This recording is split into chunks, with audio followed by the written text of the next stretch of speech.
A lot at stake here, especially when we talk about critical infrastructure.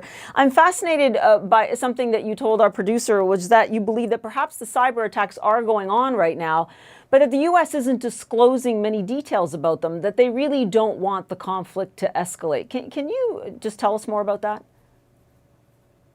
Yeah, so we see a very interesting situation that happened. We can start all the way from last year that, as you described, it was a massive year when it comes to cyber attack, all the way to SolarWind, JBS hack, Colonial Pipeline, that all of those type of hacks came from Russia, specifically from the cartel, the ransomware cartel that's happening there.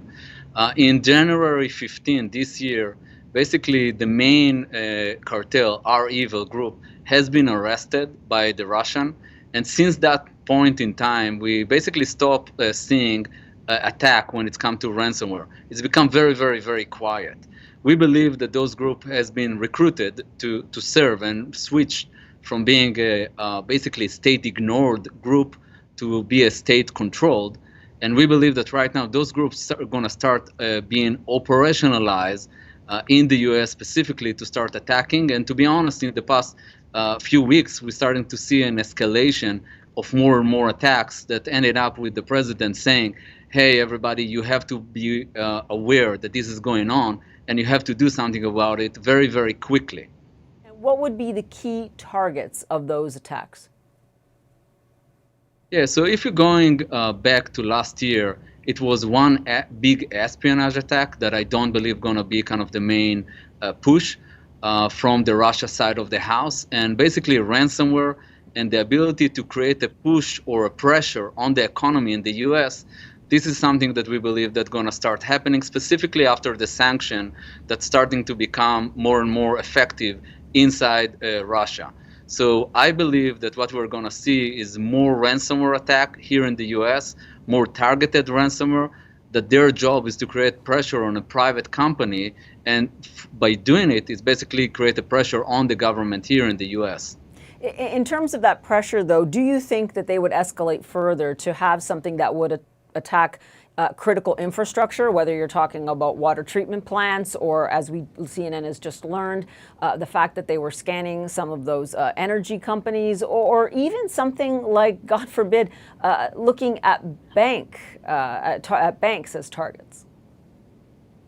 Yeah, so I think that for their point of view, there is no sector that it's off limit.